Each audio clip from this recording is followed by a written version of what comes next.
Hello, everybody. It's Mr. Yamas again with our eighth lecture. Now, we already went over World War One. What happened? The Treaty of Versailles ended the war. And every other country like France, Great Britain, and the United States came out victorious. But Germany was one that had it the worst. Right? They're the ones that had to pay everything, as we had gone over. But there's a period in time between the end of the Great War or World War One and the start of World War Two.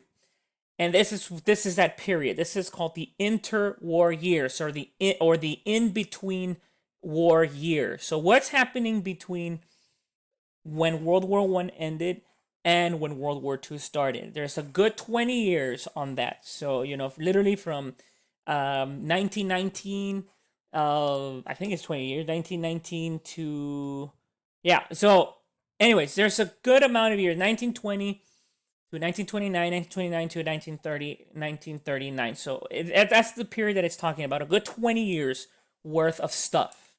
Okay, so that's what it's talking about here. There was uneasy peace and uncertain security. There was a weak League of Nations.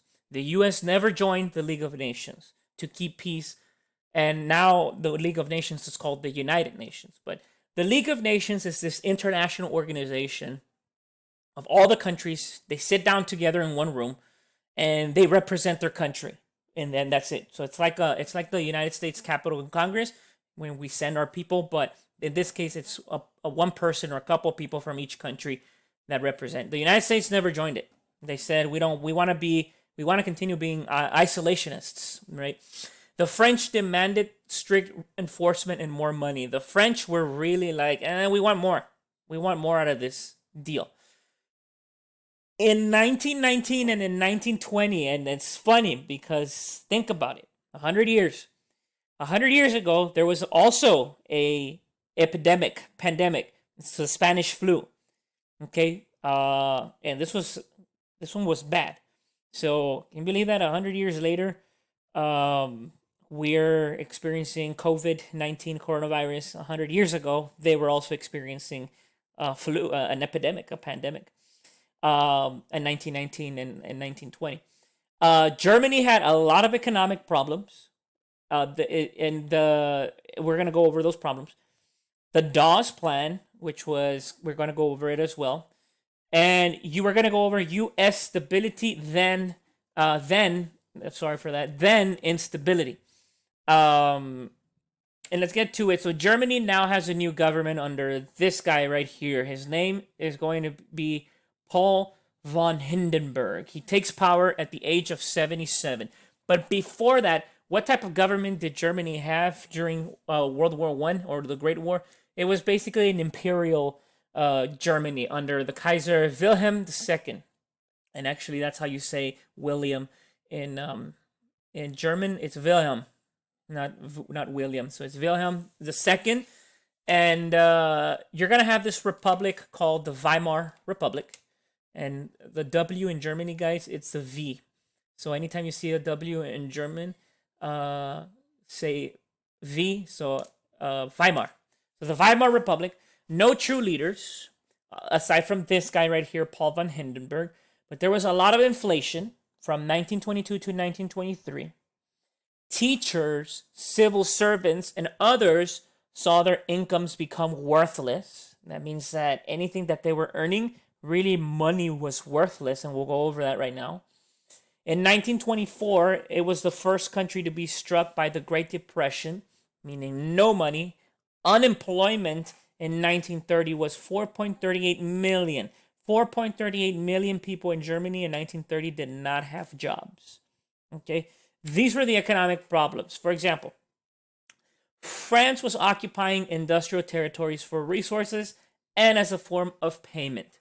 Because Germany didn't have money, well, France was like, well, then I'm just going to take this piece of land. So it was doing imperialism all over again. France was doing that, but this time on Germany. Okay, on the industrial resources. So, for example, that area over there has coal. Yeah, all right, that's going to be now under France.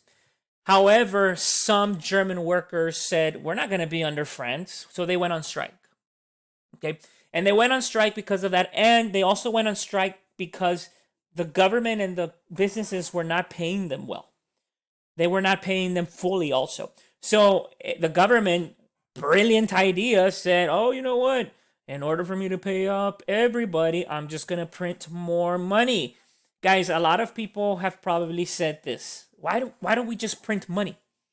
Well, we take it from what happened in Germany when they did that. Look at what happened when they printed money. Look at what happened.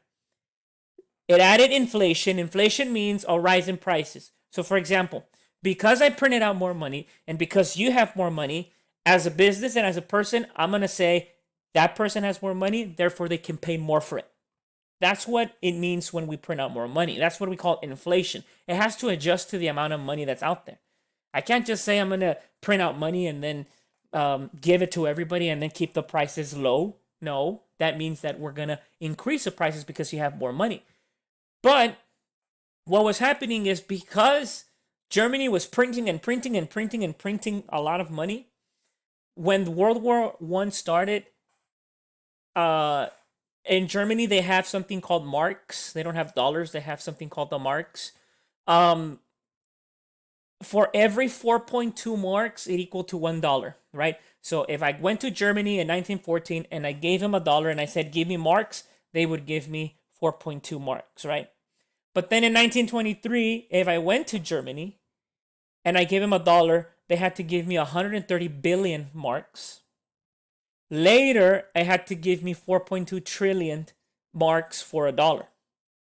So if you grab $1, guys, right now, grab $1, look at your dollar. And if you go to Germany, if you went to Germany any of these years, that's how much they would have given you for $1. So technically, yeah, you could have been rich, $4.2 trillion. Like if I go one and then I go and I come back and it's awesome, $4.2 trillion. But guess what? Inflation means rise in prices. A lot of people ended up paying for bread, 130 billion for a piece of bread, 130 billion marks for one piece of bread, because technically it's worth $1. You see? So a lot of countries were like, okay, they're not going to be able to pay up. So then they said, let's just give them loans. And so that's when the Dawes plans comes into play, coordinated Germany's annual payments with the ability to pay. So it was helping out Germany paying back those loans and the 33 billion that it had to pay. Guys, this picture is interesting. The kite, the dress, and this little stand right here, it's made out of German marks. This is all money. But again, and this time it became worthless. It wasn't worth anything. So people were just having fun with the money, creating kites, pasting it in walls, and creating dresses just to, just to have stuff, because it was worthless. In the United States, though, oh my goodness, the United States was amazing. Why? Because that's where we're gonna have something called the Roaring 20s, from 1920 to 1929, while Germany was suffering through all these inflations, for all these problems, all these economic issues. Okay, workers were on strike, stuff like that. The United States was roaring. Roaring means everything was going up. Everything was awesome. For example, people said, we can afford to go to the city, so let's move to the city. Let's work hard for our money. Let's work hard so that we can have material stuff, so that I can buy a car, so that I can buy nice stuff. It was awesome in the 1920s. Which is why a lot of people said, I don't know if you've seen, they say, let's bring back the 1920s, because everything was awesome in the 1920s. Okay, so it was like a golden age, in other words. One little minor issue with Americans there was the 18th Amendment. Okay, the 18th Amendment basically said that we could not sell or consume alcohol in the United States. From 1919 to 1933, alcohol was prohibited in the United States. There was no alcohol. You couldn't drink it. You couldn't sell it. All right, from 1919 to 1933. Okay, that was the only little downside for them at that point. But this is where you're going to start having some interesting history in the United States. And you're going to need this slide and this stuff for your U.S. history exam next year. You're going to have speakeasies, which are like underground bars and saloons and illegal bars. You're gonna have bootleggers, people who would somehow find alcohol and then they would sell it super high to people, so like under the radar.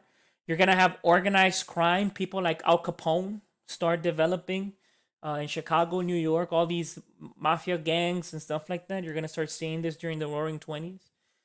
Women are gonna start becoming more assertive. They're gonna be like, hey, I just don't belong in the house. I can go outside, I can go dance, I can go party. They're gonna have more freedom. So they're gonna be called. Some of them are gonna be called known as flappers, which are these women's right here. Flappers are these dancers, exotic dancers with all this jazz music. That's why I put Louis Armstrong here. Um, Culture is gonna change in the Roaring Twenties. School enrollments went higher. People are gonna go to school more. News coverage, newspapers, radio. Radio is gonna start playing good music like jazz. You're gonna start going to the movies more. There's leisure time. And if you want to see a good movie on the Roaring Twenties, like showing the Roaring Twenties in life, I would go to The Great Gatsby, the movie The Great Gatsby by Leonardo DiCaprio. That one is good and shows the Roaring Twenties. They're just dancing and partying and having a good time and stuff like that. Roaring Twenties. While Germany was suffering, the United States was awesome. But there's a saying that I tell my students in my class, and all of you here from Ms. Ramirez's class, both Martinez's class, you're going to learn this with me here. And there's a period in time in history where everything that goes up must come down. And so I tell that to my students all the time when we're covering the golden age. Everything that goes up must come down. So yes, everything was awesome. Everything is awesome. Think of the Lego movie. But then now, everything must come down. All right. So the U.S. in the Great Depression. The Great Depression, a major economic downturn. Farm production prices were finally falling. Nobody was buying stuff. Nobody was selling stuff. The stock market crash of 1929 was really the biggest thing that happened here that really, really leveled off the United States economy. The United States had it the worst.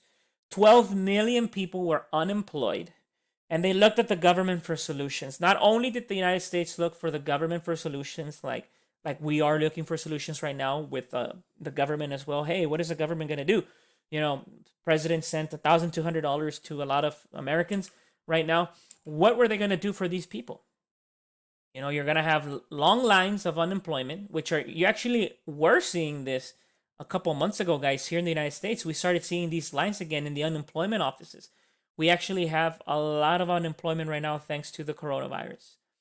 And so it's funny because this is happening in the 1920s, 1929, 1930, and we're kind of seeing this here as well. And we're in 2020, 100 years later, we're seeing something similar. But we hope that this doesn't happen. We hope that this happens where we start seeing more music and more playtime and good music. But other than that, we don't want to see this Great Depression hitting us soon. This is a little bit of graphs that I wanted to show you really quick. I'm almost done. The stock market, this is the lowest point of the stock market right here. Okay, in the 1930s, unemployment rate was going super high, about 25% in 1933, about 17% in 1938. In 1934, unemployment started to go down, which is a good thing when unemployment goes down. But when unemployment goes up, it's not a good thing. 1939, again, about 16% here. Unemployment and the stock market crash caused this Great Depression. So what are we going to start seeing after this? 1920, 1939. Keep in mind this year right here, 1939. Because what's going to happen after this is we're going to start looking at this. We're going to start looking back at revenge from these people right here. We're going to start looking at new ideas. Okay, so this was the Interwar Years. If you have any questions, email or contact your teacher and they will answer them. Until next lecture, World War II is the next one.